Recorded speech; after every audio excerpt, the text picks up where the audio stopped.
and welcome to another episode of the Attorney Sekou Podcast, where law means life, stories turn into journeys, and journeys create legends. I am your host, Sekou Clark, and I'm excited to be with you again today. Man, it's been an exciting and fun 2 weeks. I mean, we had the Super Bowl happen, the Grammys, we had Kendrick, oh man, so let's jump into it. I could not wait to talk about the Grammys, right? And believe it or not, you would not be able to guess what my favorite moment was. Carlos, can you guess what my favorite moment was from the Grammys? Beyonce winning album of the year. Not quite. It was seeing Jamaican legend, Vibes, World Boss, Cartel, Free in LA on the red carpet at the Grammys. I mean, if you grew up in my era, you already know that this was monumental. This is huge to say a man who was incarcerated for 10 years, plus 10 years, and gained his freedom by lawyers. Big up the lawyer, then big up on himself and fight the real fight. Whether you think it was wrong or whether you think it was right, there are legal rules and procedures that have to be adhered. Anyways, the man is out, the man is free, and the man was at the Grammys. I love to see it. Big up yourself. My next best moment from the Grammys was, as you said, Carlos, it's Cowboy Carter, right? Cowboy Carter. Do you know whose album Cowboy Carter is? Huh? It's Beyonce. So finalmente, Beyonce, she got her flowers for an album. And in true fashion of the Grammys for Album of the Year, it's an album that you didn't listen to. But anyways, she got her Grammy, and I am happy for her. Even Taylor was like, finally, like, come on, that was the one where you could say finally, man, just say congrats. But anyways, happy for Beyonce. And of course, the performance by Benson Boone. Y'all have to look at this clip. I don't know how the man was able to climb on the piano, but no, how was he even able to fit into that blue outfit, man? Like I don't know how he was able to fit into that outfit, or probably they painted it on or something, but he was able to fit into that outfit and flick while singing and created one of the most memorable Grammy performances. So that's what I enjoyed the most, those three moments from the Grammys. So now I'll fast forward even to hold on, Trump suit come and immigration. We're going to talk about that, but hold on, let me get through it. The Super Bowl, right? So we saw 3 teams play, and surprisingly, one team won, right? The Eagles won, and the Chiefs and the refs lost. So, but again, lawyers stood tall. As you know, the referee for the Super Bowl is an actual attorney. He is an actual Harvard law graduate and still a practicing attorney. So no wonder why the real refs came to play and the Eagles won. Congratulations. I mean, who was I rooting for? I was rooting for the Eagles, but I wouldn't have minded to see history. You know, I love history. I love see people do things that could never be done or have never been done before. So the 3-peat would have been cool also. Not 3 teams with the ref, but I mean, winning 3 championships. So it was really, really cool to see that. Great story behind Saquon, you know. The Giants turned their back on him, and now he's the best back in the league. And then also Super Bowl champ. So it just goes to show, you know, when one door closes, another will open. So really, really, really lean into that story. Exceptional play by the Eagles. And we are moving on. And this definitely made some type of news. And it's the big blockbuster trade, right? We saw the Lakers acquire Luka Doncic. And we see the Mavericks, they acquired Anthony Davis, and man, it seems like there's buyer's remorse already. But anyways, the Lakers, they got Luka, and people are saying, why would they trade AD?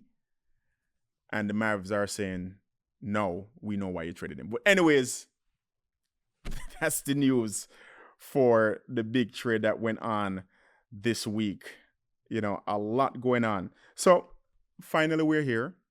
Of course, we are in February and we are still under the presidency. We're still in the movie of the Terminator starring us Americans, but it's executively produced by President Donald Trump. So we definitely saw a lot of things going on. We've heard and we've seen that there's a move to shut down the Department of Education. I know that is controversial, and people say, you shut down the Department of Education. Does that mean there's no school? No, that is not what it means. And can he do it via an executive order? Probably not. But can he use his powers, his Avengers? Because remember, Trump is like Thanos now. Can he use his Avengers to influence it being shut down? Yes. So what would that mean for you if the Department of Education is shut down? It just means that it's no longer a federal issue. It is now going back to the states, where the state, local government, and parents should really decide how their schools should be run and how their children should be educated. Theoretically, that doesn't sound bad to me, but I mean, we'll have to see the difference. I'm very open-minded, right? But where does it stop to where there is no government intervention? Or is he making the government smaller, or is he taking away things from the federal government? But when it comes down to kids and when it comes down to education, I definitely think that it takes a community, right? Whether it's federally backed or by the state, it still takes a community to send your kids to school and to raise your kids to school. So let's see how that plays out in court. We'll be seeing a lot of court this year, and you'll be seeing a lot of us lawyers. Speaking of lawyers, ICE, right? ICE has kept a lot of us lawyers up since the start of January, right? Because of the ever so pressing more deportation proceedings. We've had to get up and go to court now, and there are some judges that require us to be in person. So what are deportation proceedings? What are removal proceedings? And a lot of people don't understand that. People think that deportation proceedings means that the person goes to court once and then they're shipped off to their home country. No, right? There is due process, right? You do have the right to a hearing, and you do have the right to an attorney. So if you are put into deportation or removal proceedings, it means that you have somehow been found deportable, either by you overstaying some type of criminal act, criminal history, and you were detained by law enforcement, and then now you were transferred into ICE custody. You will now have the right to face an immigration judge to either seek bond, right? If you are not a danger to society and you can prove your ties to the community, there's a strong chance that you may get bond, especially if you prove that you have some relief, some immigration relief. So outside of the bond, right, in deportation or removal proceedings, you now have to prove that you have some form of relief from deportation. Does it mean that you are married to a United States citizen? Do you have a United States citizen child? Are you eligible for cancellation of removal, which means that you've had to have been in the U.S. for at least 10 years? You have some U.S. relative that will face some type of hardship, a qualified U.S. relative that will face some type of hardship if you are removed. And then last but not least, you have to have good moral character. To initiate deportation proceedings, it's either one, you are initiated by ICE, where you are in ICE custody, or you get a notice to appear. And people, deportation, I mean, with this rhetoric that's going on, deportation, it affects not just the person being deported, right? Who are going to pay those credit card bills, right? I saw one guy who he landed in his home country, and the guy was flexing, saying, yo, he took out a $120K loan and maxed out his credit cards before he got deported. But anyways, that's beside the point. Outside of that, right, deportation affects not just immigrants, but it affects everyday Americans, because people get uprooted from their jobs, right? And I know somebody's going to say, hey, they shouldn't be working here anyways, but guess what? U.S. businesses and U.S. companies and entrepreneurs still hire immigrants. Regardless of their status, they hire them because of their talent. Does it make it right? No. So I strongly believe that there needs to be some type of way that immigrants can now transition into work in America legally, especially if you're not a criminal immigrant, right? And other changes in immigration, and I did not see this one coming.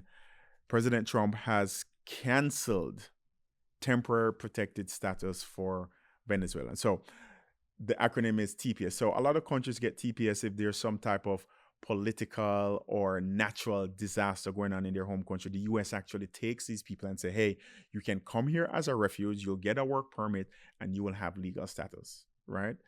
The problem that I have is the Venezuelans, a lot of them were actually invited here, right, on the Biden parole program. Some 600,000 people were invited here. Haitians, Venezuelans were invited, and they entered legally, right?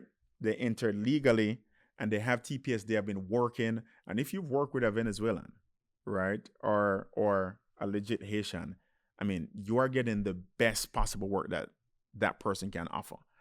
But besides that, so they're invited here under one administration, which ended on January 20th. And then now a new administration in less than 8 weeks has now said that, hey, this temporary protected status that you have gotten is now over. So what does that mean?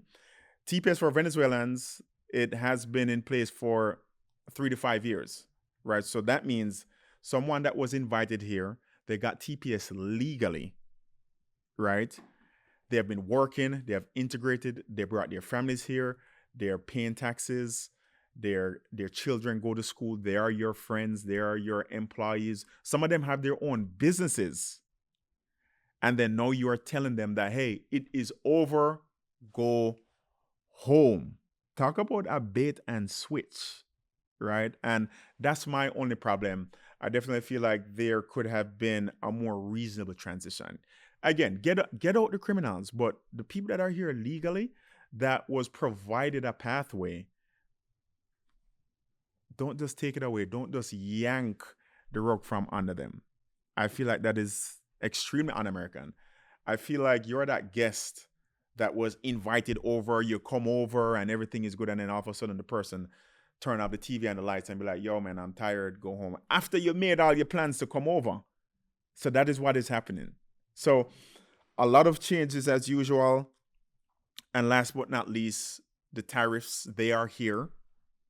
As you know, President Trump has implemented tariffs on a lot of commodities, steel, and against a lot of countries. So a lot of people don't understand tariffs, right? I mean, if there's a 25% tariff, it will get to the everyday consumer, right? Because if that person, if that manufacturer, right, who has imported something from China, who has imported something from Canada or Mexico, now has a higher cost, right, because of a retaliatory tariff, that means that you as a consumer, that cost will come down to you in some way possible. Lower and middle class will feel the effects of that.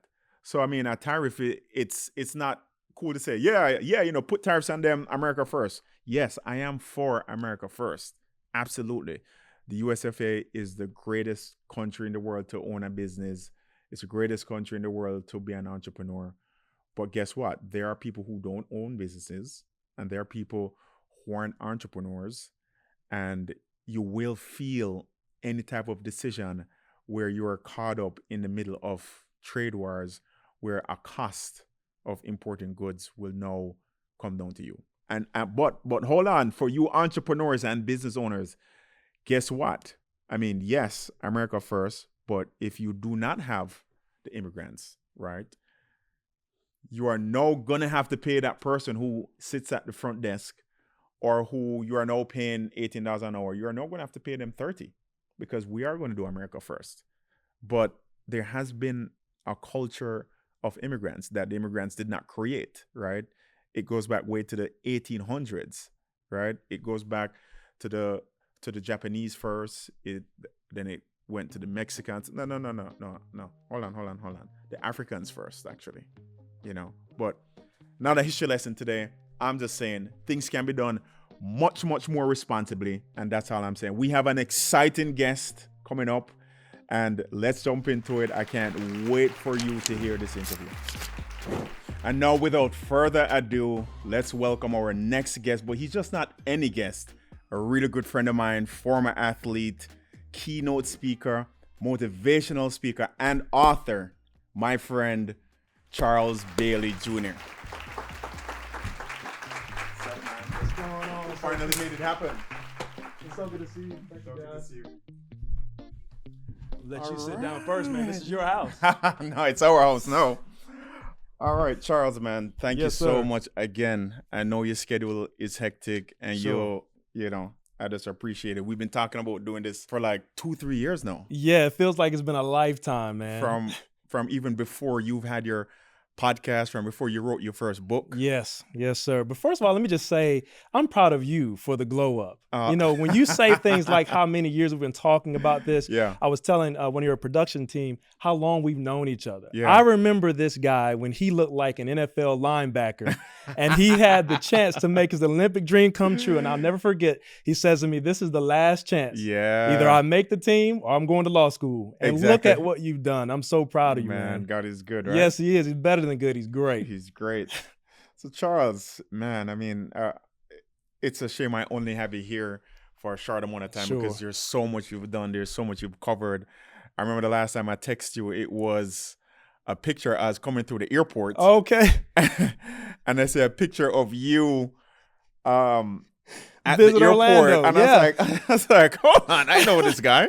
Yeah, my face is everywhere, man. Yeah, And so you're also an actor. yes, actor and lifestyle model, but that's because it's a passion project of mine. Okay. I really believe that everyone should maximize every gift, skill, talent, and ability that they have. Yeah. But the thing is trying to make time for it. But yeah, so Exactly, you saw yeah. me on that billboard in, I believe it's Terminal C. Yes. For Visit Terminal C. Orlando, man, Yeah. this big gap. I have a thing to talk about here. It's kind of funny. I was speaking at Toastmasters recently, Mhm. and they had me kind of briefly talk about embracing what makes you quirky. Yeah. And I told them you have to always embrace your quirks. And so I was born with this Absolutely. gap, Yeah. all my life, people would recognize it. But those are the things that make you memorable. Absolutely. So I found a path for myself by the things that make me quirky. Yeah. Wow. And I mean, quirky or different or Sure, unique. And it's one thing I always share that in my journey, especially as an immigrant here, Mm. I was always told that I should try to water down my accent. Right. Wow. And I was like, no, I'm not going to water down my Can't do it. accent because that is who I am. Yes, and I've sir. also learned that people actually pay more attention Yes. because it's a different accent. Absolutely. So I always tell my immigrants, embrace what makes you different, embrace what is going to have you create a brand Mm. and to later on have some type of impact. Don't just be a face in the crowd. That's right. Absolutely. not. Don't try to change and try to fit in. Right. And don't try to be someone that you're not. Exactly. We already have that person. We need Yeah. you. So, all right. So let's pull it back a little bit, Sure, bro. Charles. So the first time I saw you, you were a 400-meter runner for Ole Miss, right? Well, I'm really grateful to hear this man say that. I was not. I was an SEC champion long jumper. Oh, But the reason why it stuck with you is because you were a problem for us as a 400-meter runner yourself. Now, your audience doesn't know this, but we used to hate seeing you guys, especially when you showed up with the all white. Oh my We God. knew we Go were getting Gators. smashed when you were wearing all white. But no, man, that was years ago. I'm glad you brought that up. Yeah. So talk to us about the journey getting to Ole Miss. Yeah, man, that's such a great story, bro. I grew up in Mississippi, but my Really? life was kind of built around this one small populated area called Biloxi, Mississippi. Mhm. And I didn't know that I was going to even have the opportunity to compete in any sport beyond my high school years because, as I think you may know, we've talked about this, but I've had 3 heart surgeries. Yes. I was born with an atrial defect that they didn't discover until I was a teenager. Mm. And I was already a stellar athlete, Okay. not recognizing that I could have died at any point in time. But the journey to Ole Miss was I had to go through those surgeries in high school, Wow. and I had to will How myself. old were you? I was 13 when I had the first one. Yeah. So I was a freshman. Then I had the other ones as a sophomore. So Yeah. I had my junior year to make a name for myself before Okay. anyone would recruit me. And I had my senior year to prove that I wasn't a fluke. Wow. So I recovered. I willed myself back to health by the grace of God. I pushed so hard. I think about E.T., you know, E.T. the hip hop preacher? Yeah. He always talks about wanting success as bad as you want to breathe. Well, I literally had to teach myself how to breathe all over again before I could even start to walk down the hallway of the hospital. Wow. And now you're looking at a champion. It's etched forever. So were you a scholarship athlete? Yes, I was. Wow. Yes, I was. And man. how was that experience? Oh, man. I tell you, there's nothing greater than being a collegiate athlete because it teaches you something that you can't get anywhere else. Yeah. You kind of develop this level of discipline, and I like to say audacity and tenacity. Yeah. It will push you through life. I literally still kind of will myself forward when I have challenges that hit me today off of some of the lessons that I learned when I was an athlete. Okay.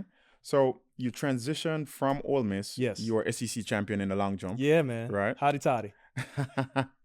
And what was next after college? After college, I had a job already waiting for me.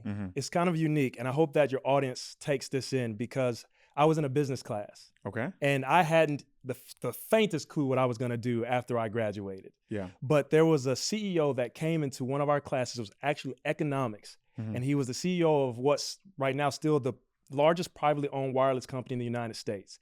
And he was given a pitch about what we now see today as Google Wallet. But this was the predecessor, kind of like Iron Man 1, where people can go to Piggly Wiggly of all stores in the whole entire world and pay using their phone. And I told him about this and how it could be integrated into technology he was presenting to us in class.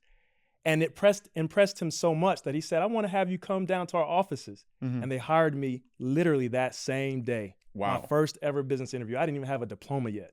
Really? Yeah. Okay. All right. So I know you said something about your heart surgeries. Yes, sir. Let's circle back on that.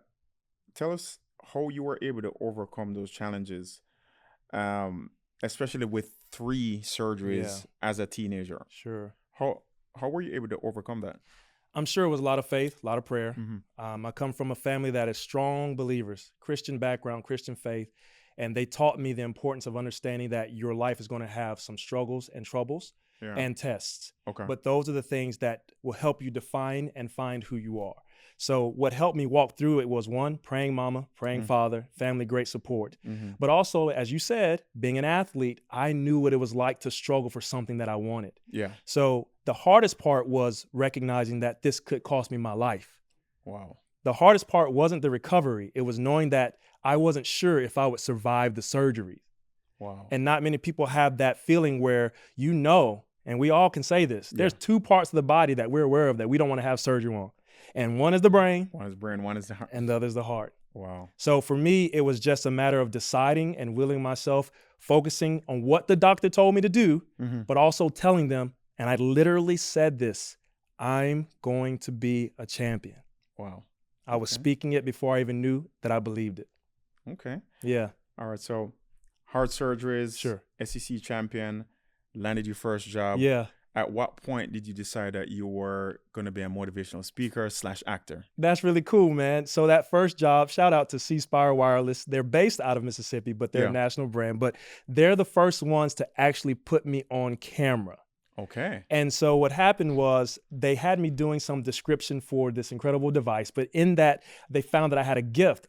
I wasn't afraid of the camera. I was home. And they turned what I was doing, which was supposed to be online only as a promotional thing, into commercials. And they were doing so well that they were like, this guy's got it. So they made me the spokesperson for the entire company. I was the youngest spokesperson for the company. I would do Mississippi. In Mississippi. I was traveling. So that's where your accent came Hey, from, man, that southern twang. Wait a second. First of all, the only reason you hear that southern twang is because you're bringing it out of me talking about Mississippi. If we didn't, I would be able to hide my accent, sir. That's what makes me unique. Can you say boy? You just got to say boy. Nah, boy.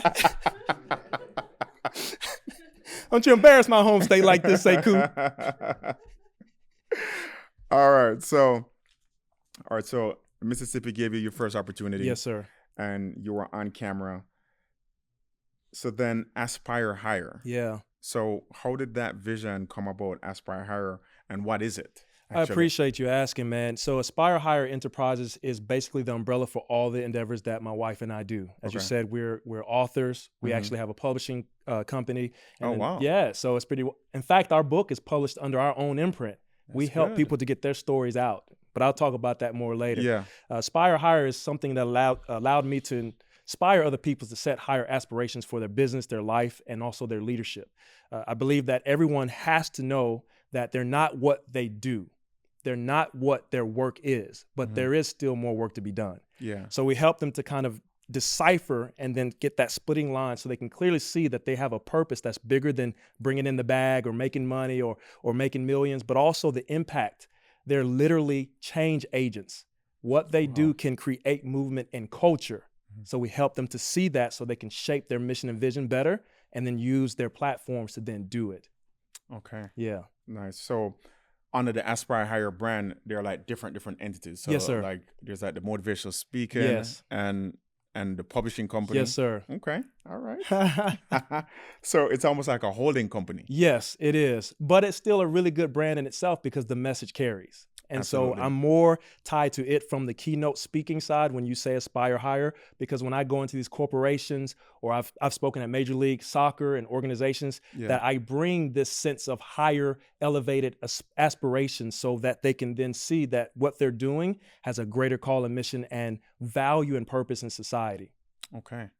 And then your first book Yeah. is Flight of Your Life, right? The Flight of Your Life. Wow. Yeah, So bro. how did that come about? Oh man, you know, I'm gonna be 100. So Keep it 100. COVID Yeah. COVID hit, and it was hard times for a lot of people. And it was good times for quite a few people. In fact, we did better during COVID than we had done in previous years. But I was starting that trend, as you remember, people were kind of getting into that marketing of courses and PDFs and clickbait and all this stuff, right? Well, it was actually supposed to be just like a pamphlet, because I was giving points that people can take and that would hopefully bring them some interest in me where we can have a conversation. But I felt like God was saying, no, there's more. And so with all that time, I just locked in and I would write and write. I think I reread and rewrote that book 30 times. Wow. No exaggeration. I read it from cover to cover probably 60 times, but I locked in and I wanted to make sure the message was clear. So it became this journey for me. Yeah. It was cathartic in a sense because it brought a lot of healing to my life. And it also exposed some things in me that I knew would be tools that other people can take so that they can set a better path for their life. And of course, my wife's stories are integrated into it because there are a lot of great lessons that she has walked through and I've walked with her that we made sure were in that book to encourage people. And speaking of tools, this was pre-AI. So, yes. Oh, I nobody wrote can take that. every So you wrote everything yourself. Word, every one of them. Yeah. And that's actually something that I hope we'll talk about in the future, because I think as we get more into this, that's something that's going to be impacting the future of leadership. Absolutely. So what's one takeaway from the flight of your life? Yeah. That if you wanted to encourage someone to go and get this book? Yeah. I would encourage you to recognize that this is a call to a higher life, a higher status of living that goes beyond what you see in today's culture and world. That there's some unique gift and purpose you have that the world is waiting on, and that you could be the thing that's holding you back, but not knowing that you could be also the thing that's holding others back. So it's very important that you find what it is that God has for you, walk in it authentically, truly, and bring all the intensity and heat you can to it so that you can change not only your life, but the lives you were made to impact.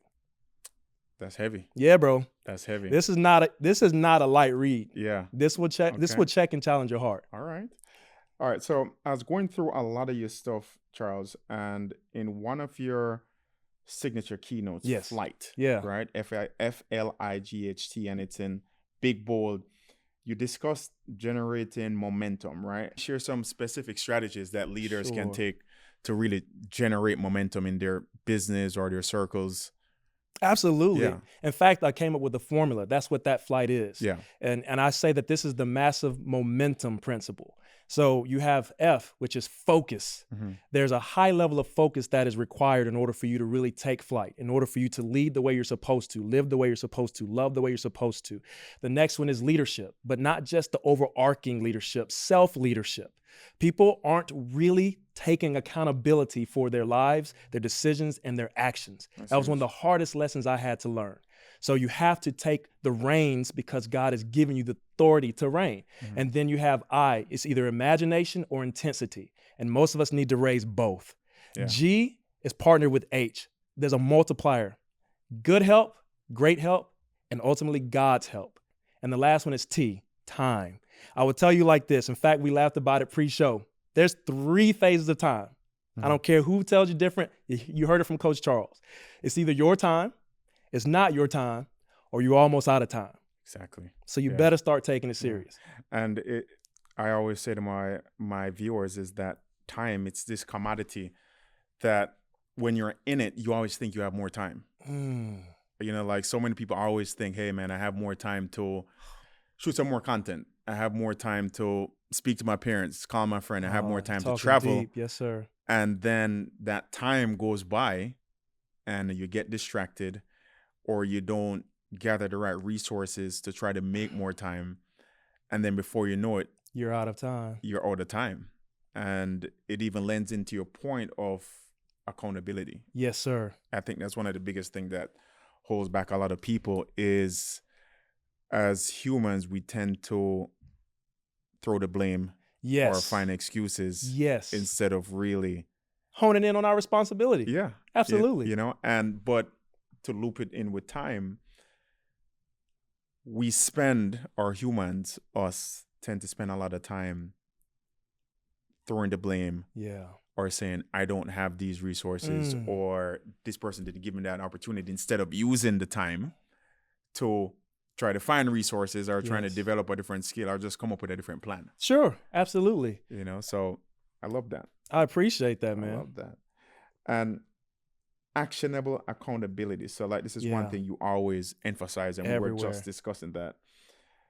How do you engage like an audience to ensure that they leave like a show or a keynote speech that you have provided?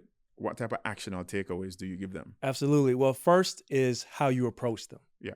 And this is something that I actually help leaders and speakers understand.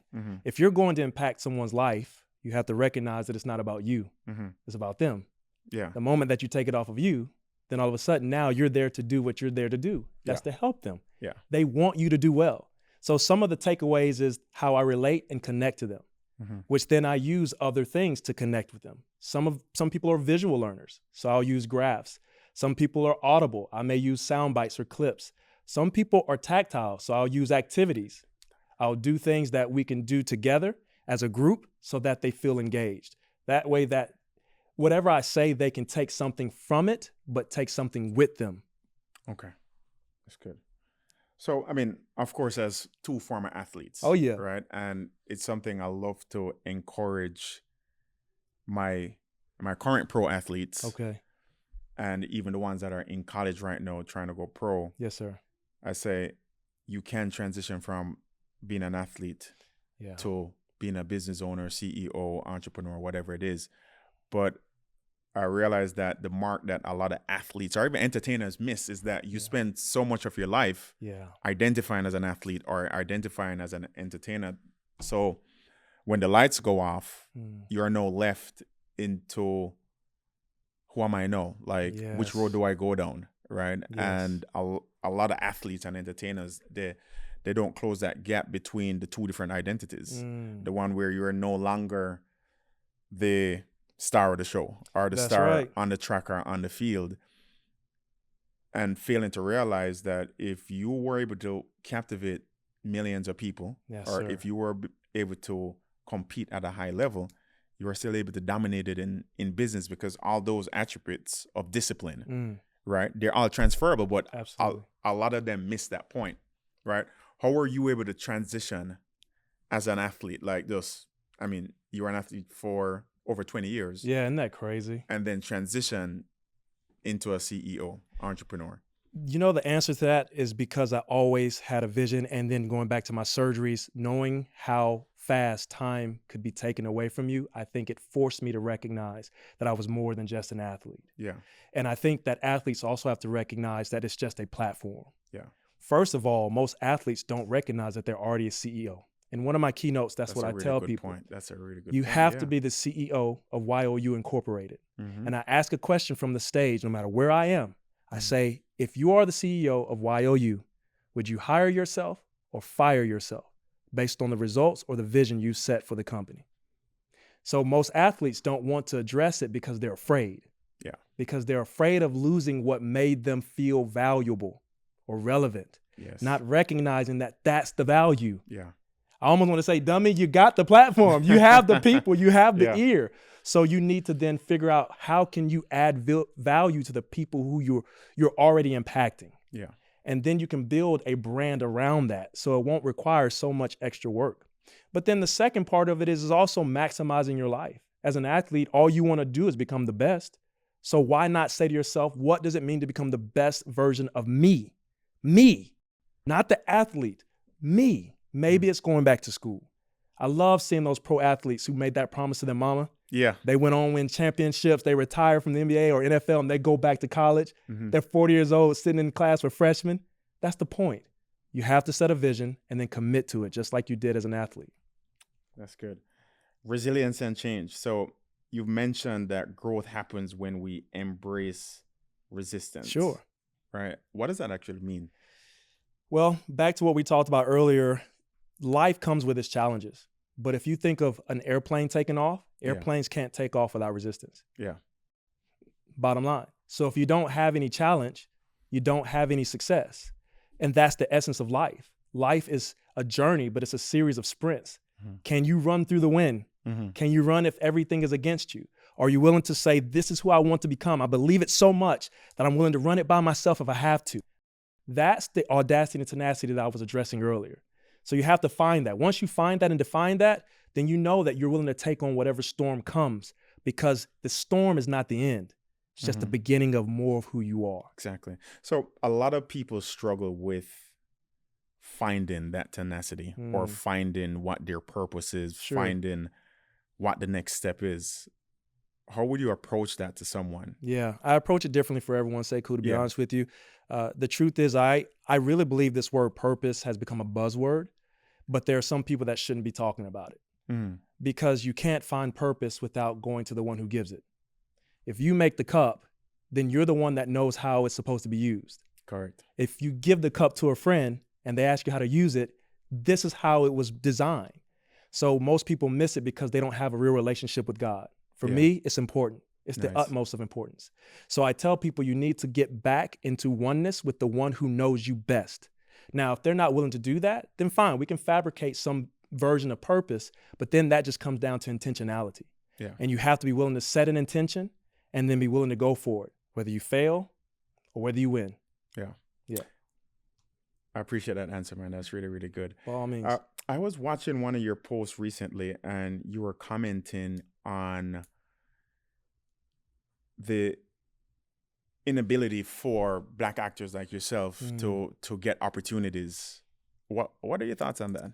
And I mean, sure, this is going out for finally seeing Beyonce win Album of the Year with Kendrick do the halftime show. Sure. And that's kind of split with how people saw it. Of course, of course. But that's going to be the nature of anything. But also some actors getting overlooked in roles where it's a general consensus that they should have been the one. Is it a situation where you think minorities, Black folks should have stepped their game up so that they can be chosen based on their merits? Or do you think that they're actually being overlooked because they're the minority? I see what you're doing here, man. Trying to make it political, huh? No, I'm just teasing, brother. Sincerely, man. Okay, so DEI has been taken away. So it to some degree, it's in federal though. But I would say this: I'm going to be able to answer this in a really great way. All right, I really believe this. People get overlooked all the time. People of color get overlooked often.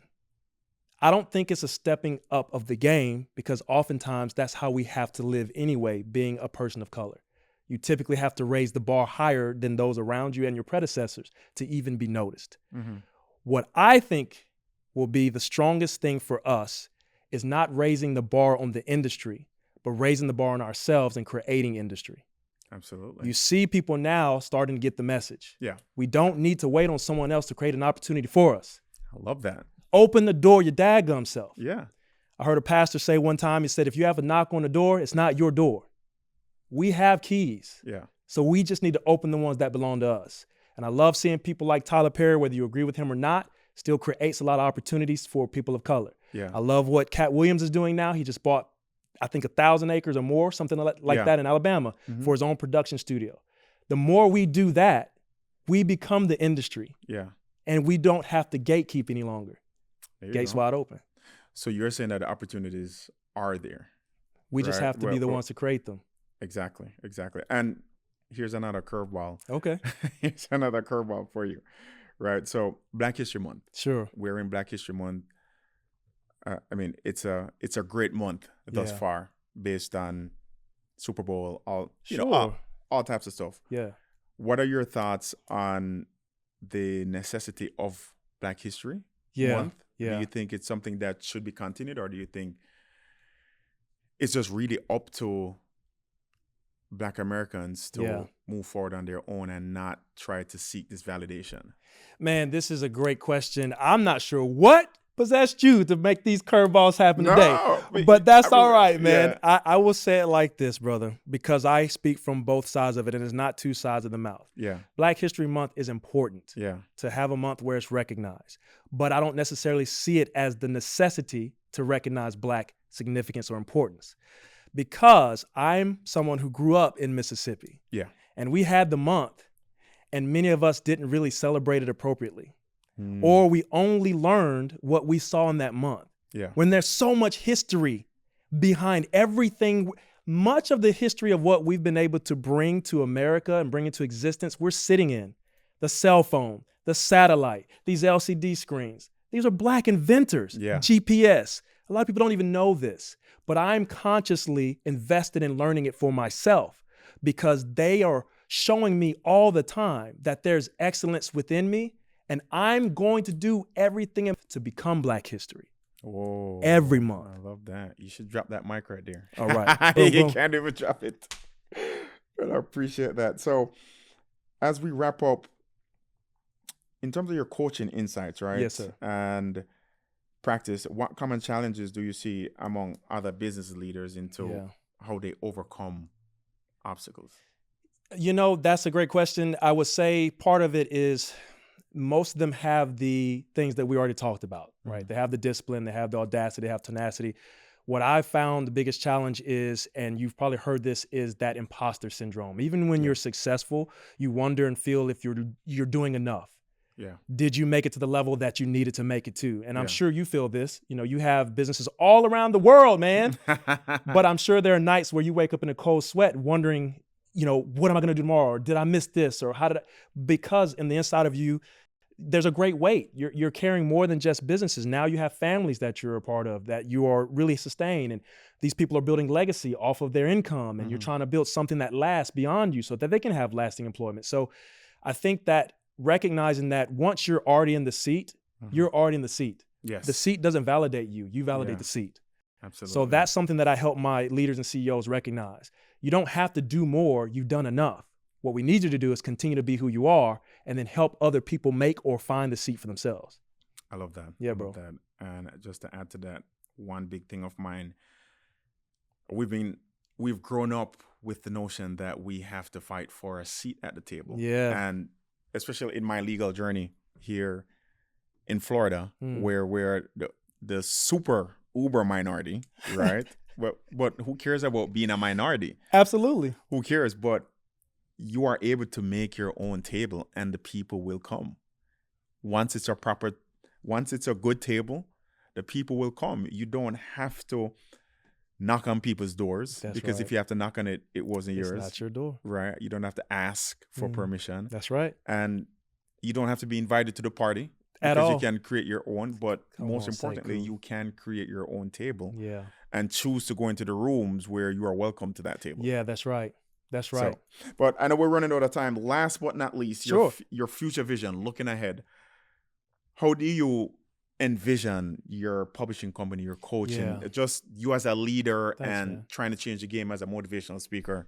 Yeah. Well, I always tell people not that it's about money, but I want to be a multimillionaire keynote speaker that There actually you go. changes the lives of people on every level. Declare and decree, You brother. have to, bro. But Yeah. it's because I know that if it's in my hands, I'm going to do great with it. Yeah. Right. I'm already deciding to do good, do well, do great things because I have the resources to help other people. But the publishing aspect allows me to help people tell their story and recognize that their story is important. Yeah. I always tell people, and I say this often, I was like, you do realize that all you've ever been through and all you've ever seen and all the challenges you walked through, you're still here. Yeah.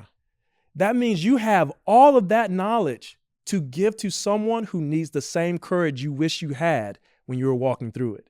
That makes you enough. Yeah. So the publishing, I hope that it starts to give people the incentivization that I can take my story, impact lives. I'm important, I'm valuable, I'm worth it. I can give back and give forward, Yeah. create space, and then create opportunities for others to know the same thing that I've learned. They're important and valuable too.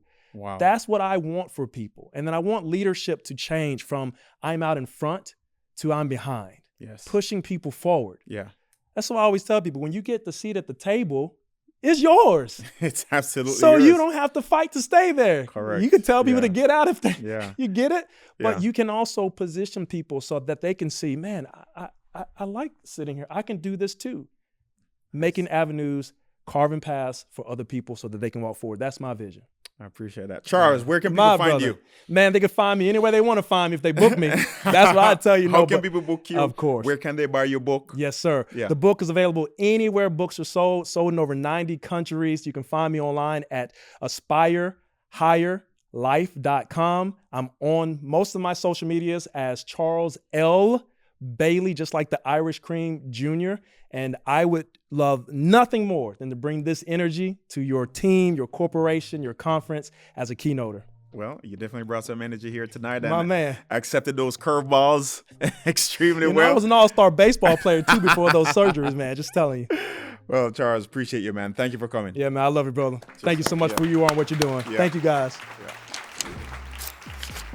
And here we have another vibe of the week.